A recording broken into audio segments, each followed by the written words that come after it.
हमारे यहाँ पुलिस के बारे में अक्सर ही ये कहा जाता है कि पुलिस अपना काम सही से नहीं करती, और करती भी है तो बहुत सुस्त रफ्तार से करती है, जिसकी वजह से कई अपराधी कानून की गिरफ्त से बच जाते हैं।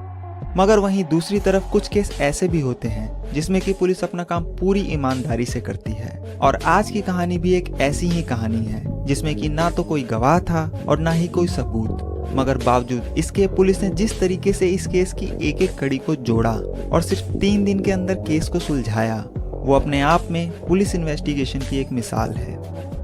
कहानी उत्तर प्रदेश के अमरोहा जिले की है। अमरोहा में एक गांव है बावनखेड़ी। इस गांव में एक परिवार रहा करता था जिसके मुखिया थे मास्टर शौकत अली।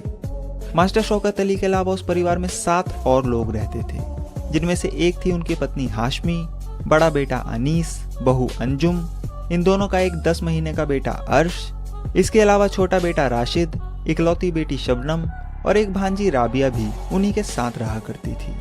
तो कुल मिलाकर उस परिवार में टोटल 8 लोग रहते थे। पूरा परिवार अच्छा खासा पढ़ा लिखा और पैसे वाला था। मास्टर शौकत अली जो थे वो एक सरकारी कॉलेज में लेक्चरार थे। उनका बड़ा बेटा अनीस जलंधर की एक कंपनी में इंजीनियर था। छोटा बेटा राशिद मेरठ से बीटेक कर रहा था और बेटी शबनम ने डबल MA कर रखी थी और एक प्राइमरी स्कूल में शिक्षा मित्र के तौर पर बच्चों को पढ़ाया करती थी। मतलब कि परिवार में किसी भी चीज की कोई कमी नहीं थी और पूरे बावनखेड़ी गांव में उस परिवार का बहुत रुतबा था। मगर फिर एक रात कुछ ऐसा हुआ जिसका असर न सिर्फ उस परिवार पर हुआ बल्कि उसने पूरे बावनखेड़ी गांव की सोच ही बदल कर रख दी। हुआ ये कि 14 अप्रैल 2008 की देर रात लगभग 2:15 बजे के आसपास उस घर की पहली मंजिल की बालकनी से शबनम ने अचानक से जोर जोर से चिल्लाना और रोना शुरू कर दिया। शबनम की आवाज सुनने के बाद जो उनके पड़ोसी थे वो भागकर शबनम के घर के पास पहुंचे, मगर जब उन्होंने घर के अंदर घुसने के लिए दरवाजा खोला तो दरवाजा अंदर से बंद था और शबनम अब भी जोर जोर से चिल्लाए जा रही थी। इसके बाद उससे कहा गया कि वो अंदर से दरवाजा खोले, तो वो ऊपर से नीचे आई और मेन गेट का दरवाजा खोलकर वापस ऊपर चली गई। पीछे पीछे पड़ोसी भी उस घर की पहली मंजिल पर पहुंचे, मगर वो लोग जैसे ही ऊपर पहुंचे उनके पैरों तले जमीन खिसक गई, क्योंकि वहां पर 7 लाशें पड़ी थी और पूरे घर में खून ही खून बिखरा पड़ा था। शबनम के माँ बाप, दोनों भाई, एक भाभी, एक फुफेरी बहन और एक 10 महीने का बच्चा जो कि शबनम का भतीजा था, उन सभी की लाश उनके बिस्तर पर पड़ी हुई थी और शबनम उन लाशों के बगल में बैठकर बेतहाशा रोई जा रही थी। इसके बाद जब शबनम से पूछा गया कि यह सब कैसे हुआ तो उसने बताया कि रात को कुछ चोर डाकू टाइप आदमी आए और सभी को मारकर चले गए। इसी दौरान एक पड़ोसी ने पुलिस को फोन लगा दिया और थोड़ी देर बाद ही हसनपुर थाने की पुलिस भी वहां पहुंच गई। पुलिस भी जब वहां पहुंची और उन लाशों को देखा तो उनके भी हाथ पैर फूल गए, क्योंकि वहां का मंजर ही कुछ ऐसा था। जो 7 लाशें वहां पड़ी थी उनमें से अगर एक 10 महीने के बच्चे को छोड़ दिया जाए तो सभी लाशों के गले को किसी धारदार हथियार से काटा गया था। पुलिस ने वहां पहुंचकर सबसे पहले तो क्राइम सीन को सील किया और फिर अपने सीनियर को इसकी जानकारी दी। सुबह होते होते ये खबर पूरे इलाके में आग की तरह फैल गई और शबनम के घर के अंदर और बाहर लोगों का तांता लग गया। जिसने भी उस घटना के बारे में सुना वो अंदर तक कांप गया और जब उन्होंने परिवार की इकलौती बची बेटी शबनम को रोता बिलखता देखा तो उनकी आंखें भी नम हो गई। सभी के मन में शबनम के लिए हमदर्दी और पुलिस और प्रशासन के लिए गुस्सा पनपने लगा। जिस तरीके से एक घर के अंदर 7 लोगों को मौत के घाट उतारा गया, उसे देखते हुए लोगों ने वहां की कानून व्यवस्था, पुलिस और सरकार के खिलाफ नारेबाजी करनी शुरू कर दी। लोगों का गुस्सा देखते हुए वहां की प्रशासन ने हसनपुर थाने के इंचार्ज को तुरंत सस्पेंड कर दिया और इस केस को इंस्पेक्टर RP गुप्ता को दे दिया, जो कि अमरोहा पुलिस स्टेशन के SHO थे, क्योंकि उनकी इमेज लोगों के बीच काफी अच्छी थी। इंस्पेक्टर RP गुप्ता 15 अप्रैल 2008 की सुबह सुबह घटना वाली जगह पहुंच गए, मगर उन्होंने जैसे ही उन लाशों के ऊपर पड़ी चादर को देखा तो उनके दिमाग में एक चीज खटकी। पर फिर उन्होंने लाशों का पंचनामा करके सभी लाशों को पोस्टमार्टम के लिए भेज दिया। इसके बाद उन्होंने उस घटना में इकलौती बची शबनम से पूछताछ करने का फैसला किया, मगर शबनम का रो रोकर बुरा हाल था और जाहिर सी बात है कि जिसने एक साथ अपने परिवार के सभी लोगों को खो दिया हो उसकी हालत क्या होगी वो आप अच्छे से समझ सकते हैं। इधर पुलिस के लिए परेशानी यह थी कि शबनम के अलावा और कोई भी ऐसा नहीं था जो कुछ बता सके, इसलिए किसी तरह पुलिस ने शबनम से थोड़ी बहुत बात करने की कोशिश की। तो शबनम ने बताया कि रात को नीचे बहुत गर्मी हो रही थी, इसलिए वो सोने के लिए ऊपर छत पर चली गई। आधी रात के करीब कुछ लोग पीछे की दीवार के जरिए पहली मंजिल पर पहुंचे और सभी को मारकर वापस मेन गेट से बाहर भाग गए। पुलिस ने शबनम का शुरुआती बयान दर्ज करने के बाद उनके पड़ोसियों से भी बयान लिए और फिर आगे की तफ्तीश शुरू की। मगर केस के आईओ यानी इन्वेस्टिगेशन ऑफिसर आरपी गुप्ता को शबनम के बयान से एक और चीज खटकी, और वो ये कि पड़ोसियों ने बताया कि रात को जब वो पहुंचे तो घर का मेन गेट अंदर से बंद था, और शबनम ने अपने बयान में बताया कि वो सभी कातिल मेन गेट से बाहर भागे थे। तो अब सवाल ये था कि गेट अंदर से किसने बंद किया। इसके बाद पुलिस पीछे की उस दीवार के पास पहुंची जहां से शबनम ने बताया कि वो चोर उस घर में दाखिल हुए थे। वो पीछे की जो दीवार थी उसकी ऊंचाई जमीन से करीब 14 फीट ऊंची थी, और उस दीवार पर बिना सीढ़ी के कोई भी ऐसे ही नहीं चढ़ सकता था। मगर पुलिस को वहां से ना तो कोई सीढ़ी मिली और ना ही दीवार पर सीढ़ी का कोई निशान।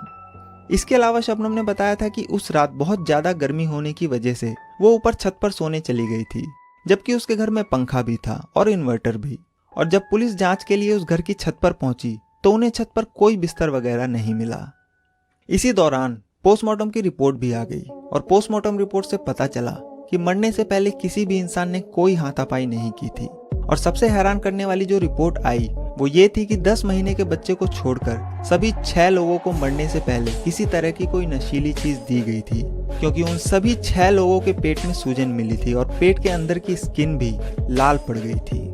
जो 10 महीने का बच्चा था उसे कोई नशीली चीज नहीं दी गई थी और उसकी मौत दम घुटने की वजह से हुई थी। तो पोस्टमार्टम रिपोर्ट देखने के बाद इंस्पेक्टर आरपी गुप्ता को जो लाश के ऊपर पड़ी चादर देखकर शक हुआ था वो बिल्कुल सही निकला। लाशों के ऊपर जितनी भी चादर थी वो बिल्कुल सही ढंग से पड़ी थी, जिसका ये साफ मतलब था कि किसी ने भी मरने से पहले कोई विरोध नहीं किया था। जबकि एक मरने वाला इंसान किसी भी कीमत पर खुद को बचाने की पूरी कोशिश करता है। उसके जिस्म पर खुद को बचाने के निशान भी होते हैं और उनके ऊपर पड़ी चादरें भी बिखरी हुई होती है। मगर इस केस में ऐसा कुछ भी नहीं मिला, क्योंकि वो सभी पहले से ही बेहोश थे। इसके अलावा एक सवाल ये भी उठा कि जब उस रात घर में सभी लोग मौजूद थे और अगर एक बार को ये मान भी लिया जाए कि किसी बाहर वाले ने धोखे से उन्हें नशीली चीज दी थी, तो फिर शबनम इससे कैसे बच गई। खैर, इसके बाद जब पुलिस ने पूरे घर की दोबारा जांच की तो उन्हें बेहोशी की दवा का एक खाली पत्ता भी मिल गया। तो अब तक हुई तफ्तीश में ये साफ था कि शबनम ने अपने बयान में जो कुछ भी कहा वो हालात के हिसाब से मैच नहीं हो रहे थे, और पुलिस को यह बात खटक रही थी कि ऐसा क्यों, और इस क्यों का जवाब सिर्फ शबनम ही दे सकती थी।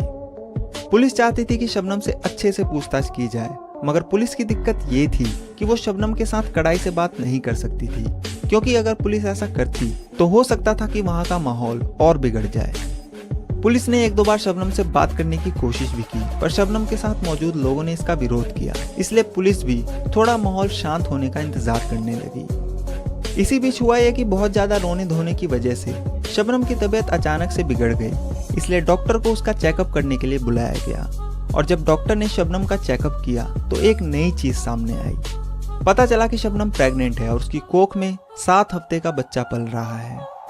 शबनम की प्रेगनेंसी वाली बात जब पुलिस को पता चली तब उनके मन में कई और सवाल घूमने लगे, जिसका जवाब सिर्फ और सिर्फ शबनम के ही पास था। दूसरी तरफ इस हत्याकांड की खबर उत्तर प्रदेश की राजधानी लखनऊ तक पहुंच जाती है।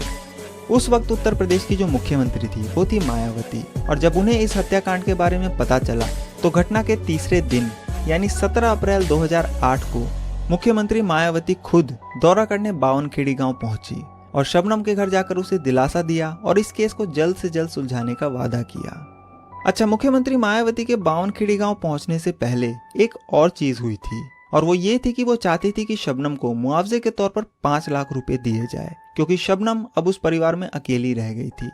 मगर जब ये खबर इंस्पेक्टर आरपी गुप्ता को पता चली तो उन्होंने मुख्यमंत्री के पीए से कहा कि वो अभी शबनम को दिए जाने वाले 5 लाख रुपए के मुआवजे का ऐलान ना करे, क्योंकि उन्हें शक है कि इस हत्याकांड में शबनम का हाथ हो सकता है और वो इस केस को सुलझाने के बहुत करीब है।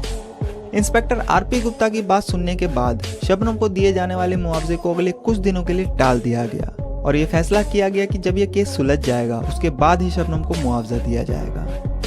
तो जैसा कि इंस्पेक्टर आरपी गुप्ता ने कहा था कि वो इस केस को सुलझाने के बहुत करीब है, ठीक वैसा ही हुआ। अगले ही दिन यानी 18 अप्रैल 2008 को यूपी पुलिस को एक बड़ी कामयाबी मिली, जिसने इस केस का पूरा पासा ही पलट दिया और उनके शक को यकीन में बदल दिया। हुआ यह कि पुलिस को अपने मुखबिर के जरिए एक टिप मिली। उस मुखबिर ने पुलिस को बताया कि वो अगर इसी गांव में रहने वाले एक शख्स सलीम को उठा लेगी तो ये केस अपने आप खुल जाएगा। जानकारी मिलने के बाद पुलिस ने फौरन अब सलीम की तलाश शुरू कर दी, मगर सलीम उन्हें उस गांव में कहीं भी नहीं मिला। इसके बाद पुलिस पूछताछ करते करते उस गांव से करीब 14 किलोमीटर दूर गजरौला पहुंची और आखिरकार 18 अप्रैल 2008 की दोपहर पुलिस सलीम को गजरौला से गिरफ्तार करके थाने ले आई। थाने पहुंचने के बाद अब इंस्पेक्टर आरपी गुप्ता ने सलीम का इंटेरोगेशन शुरू किया। पहले तो सलीम ने ना नुकर किया, मगर जब इंस्पेक्टर आरपी गुप्ता ने पुलिसिया अंदाज में उससे पूछा तो थोड़ी देर बाद ही उसने पुलिस को सब कुछ बता दिया। इसके बाद अब यूपी पुलिस सीधे शबनम के पास पहुंची और उसे उठाकर पूछताछ शुरू कर दी, मगर शबनम अब भी अपनी वही पुरानी कहानी दोहराए जा रही थी। इसके बाद पुलिस ने शबनम का सामना सलीम से करवाया। सलीम को देखते ही वो समझ गई कि अब कुछ भी छुपाने से कोई फायदा नहीं, लिहाजा उसने भी अपना गुनाह कबूल कर लिया और फिर पुलिस को पूरी कहानी बयां की। पूरी कहानी जो थी वो कुछ यूं थी कि घटना से करीब 1 साल पहले शबनम की मुलाकात उसी बावनखेड़ी गांव में रहने वाले एक शख्स सलीम से होती है। इसके बाद दोनों में दोस्ती हो गई।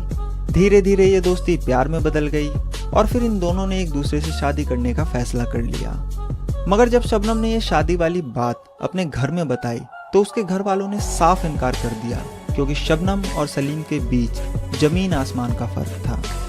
जहां शबनम अच्छी खासी पढ़ी लिखी 2 सब्जेक्ट में एमए थी, वहीं सलीम सिर्फ 8वीं पास था।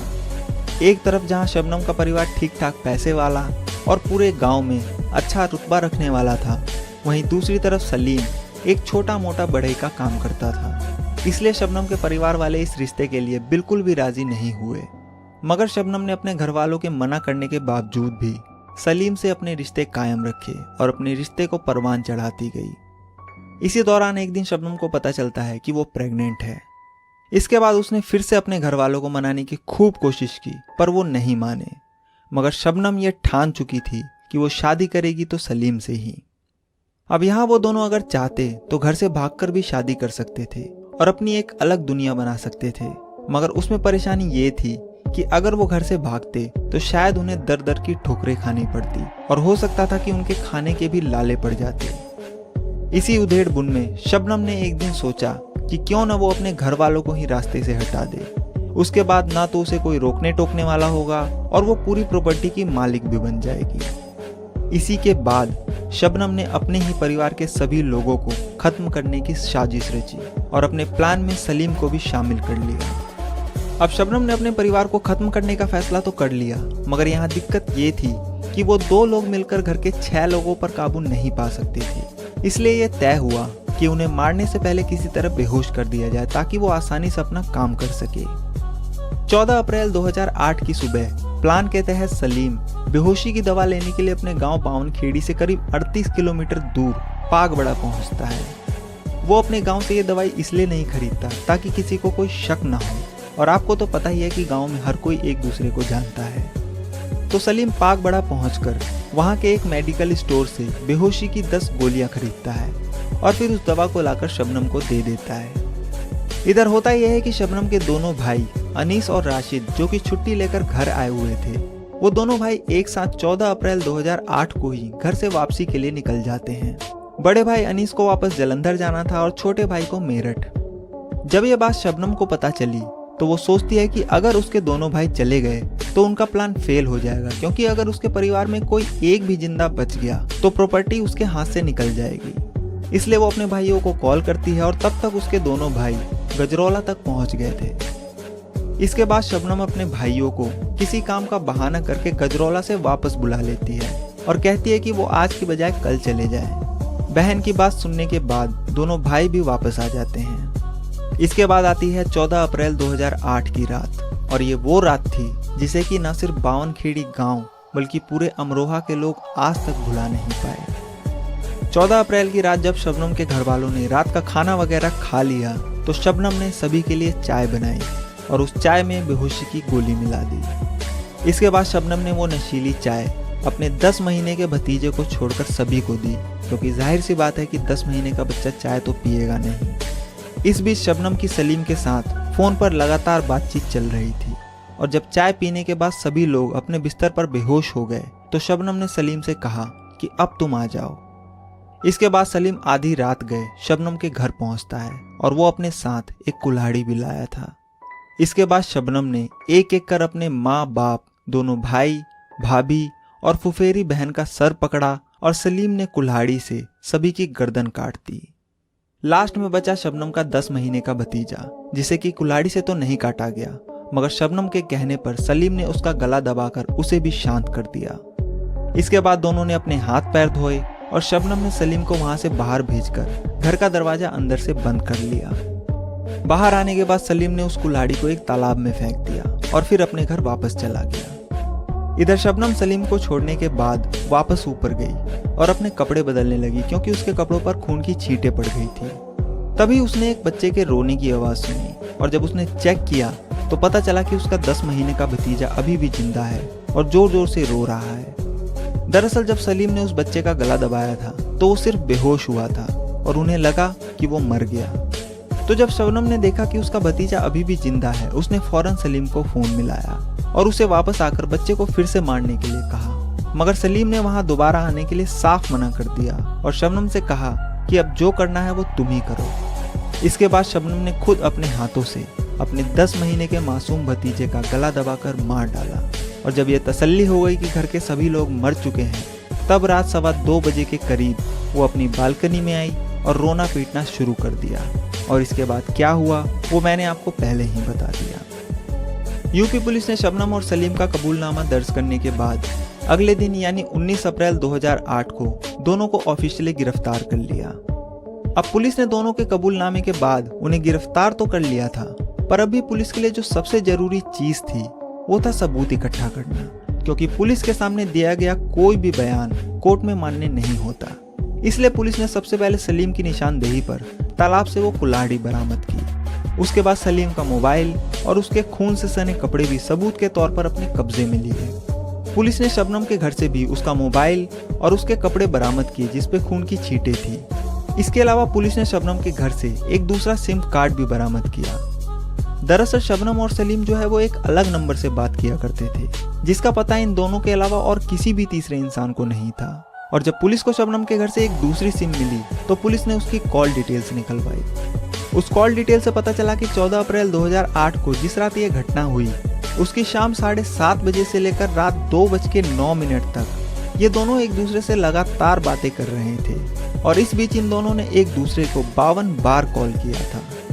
मगर इस 7:30 बजे से लेकर रात 2:09 के बीच एक 31 मिनट का गैप था जब इन दोनों ने एक दूसरे से कोई बातचीत नहीं की, जो कि रात 1:09 से लेकर 1:40 के बीच का था। और ये वही वक्त था जब शबनम सलीम के साथ मिलकर इस घटना को अंजाम दे रही थी। तो इन दोनों की कॉल डिटेल भी इस केस का एक बहुत अहम सबूत था। पुलिस सारे सबूत और बयान इकट्ठा करने के बाद शबनम और सलीम को अदालत में पेश करती है।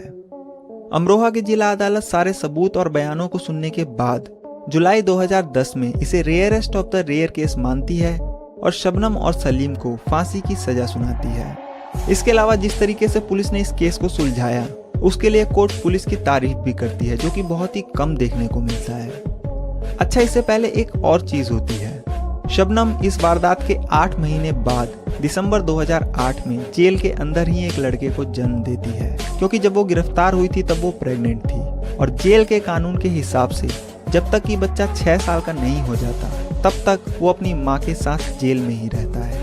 मतलब कि शबनम के साथ साथ उसका बच्चा भी उस जेल की 4 दीवारी के बीच बंद था, जिसका कोई कसूर नहीं था। खैर, जब साल 2010 में अमरोहा की निचली अदालत ने शबनम और सलीम को फांसी की सजा सुनाई तो उन्होंने इस फैसले को इलाहाबाद हाई कोर्ट में चैलेंज किया, मगर इलाहाबाद हाई कोर्ट भी निचली अदालत के फैसले को सही ठहराती है और अप्रैल 2013 में अपना फैसला सुनाती है, जिसमें शबनम और सलीम की फांसी की सजा को बरकरार रखती है। इसके बाद वो दोनों देश की सबसे बड़ी अदालत सुप्रीम कोर्ट पहुंचते हैं, मगर सुप्रीम कोर्ट भी मई 2015 में दोनों को मौत की ही सजा सुनाती है। साल 2015 में शबनम ने जिस बच्चे को जन्म दिया था उसकी उम्र 6 साल से ज्यादा की हो चुकी थी और जेल मैनुअल के हिसाब से जेल में पैदा हुए किसी भी बच्चे को 6 साल से ज्यादा जेल में नहीं रखा जा सकता। इसलिए उस बच्चे को गोद लेने के लिए अखबार में एक ऐड डाला गया, जिसे देखकर उस्मान सैफी नाम का एक शख्स सामने आया और शबनम के बच्चे को गोद लेने की सिफारिश की। उस्मान सैफी जो था वो दरअसल शबनम के कॉलेज में ही पढ़ता था और शबनम से 2 साल जूनियर था। शबनम ने कॉलेज के दौरान कई बार उस्मान की पढ़ाई में और दूसरी चीजों में मदद की थी। एक बार तो शबनम ने उसके कॉलेज की फीस भी भरी थी, क्योंकि उस्मान के पास फीस भरने के पैसे नहीं थे। उस्मान शबनम को अपनी बड़ी बहन की तरह मानता था, और जब उसे पता चला कि शबनम के बच्चे को गोद लेने के लिए किसी को ढूंढा जा रहा है तो वो सामने आ गया। इसके बाद उस्मान सैफी की मुलाकात शबनम से कराई गई और शबनम उसे अपना बच्चा देने के लिए तैयार हो गई, और फिर कागजी कार्रवाई के बाद शबनम के बच्चे को उस्मान को सौंप दिया गया। इधर जब शबनम और सलीम के लिए देश की सभी अदालतों ने अपने दरवाजे बंद कर लिए, तब जाकर शबनम ने भारत के राष्ट्रपति के पास मर्सी पिटीशन यानी दया याचिका लगाई और उसकी मौत की सजा को उम्र कैद में बदलने की गुजारिश की। उस वक्त भारत के जो राष्ट्रपति थे वो थे प्रणब मुखर्जी, और उन्होंने भी मामले को देखते हुए अगस्त 2016 में शबनम की दया याचिका को खारिज कर दिया। अभी पिछले साल यानी 2021 में जब जेल की तरफ से शबनम का डेथ वारंट जारी करने को कहा गया, तब ये केस फिर से चर्चा में आया था, मगर इसके तुरंत बाद शबनम ने एक दूसरी दया याचिका लगा दी, जिसकी वजह से उसका डेथ वारंट जारी नहीं हो सका। तो कुल मिलाकर अगर देखा जाए तो शबनम ने प्यार में अंधी होकर अपने ही परिवार का बेरहमी से कत्ल कर दिया, मगर इसके बाद भी ना तो उसे वो प्यार मिला और ना ही प्रॉपर्टी। आज 2022 में इस घटना को हुए करीब 14 साल से भी ज्यादा का वक्त बीत चुका है, मगर आज भी बावनखेड़ी गांव के लोग जब उस रात को याद करते हैं तो उनकी रूह कांप जाती है। इस घटना के बाद बावनखेड़ी और उसके आसपास के कई गांव के लोग शबनम के नाम से इतना खौफ खाते हैं कि उन्होंने फिर कभी किसी का नाम शबनम नहीं रखा, और जिसका नाम शबनम था उसने भी अपना नाम बदलकर कुछ और कर लिया। अभी फिलहाल शबनम बरेली की जेल में बंद है, और वहीं सलीम जो है वो प्रयागराज के नैनी सेंट्रल जेल में बंद है, और दोनों ही अपनी फांसी का इंतजार कर रहे हैं। हालांकि अभी भी दोनों के पास अपनी फांसी को टालने के कुछ और कानूनी रास्ते बचे हैं। पर अगर हाल फिलहाल में शबनम को फांसी हुई तो यह आज़ाद भारत की पहली महिला होगी जिसे फांसी दी जाएगी, क्योंकि 1947 में देश आज़ाद होने के बाद आज तक किसी भी महिला कैदी को फांसी नहीं दी गई।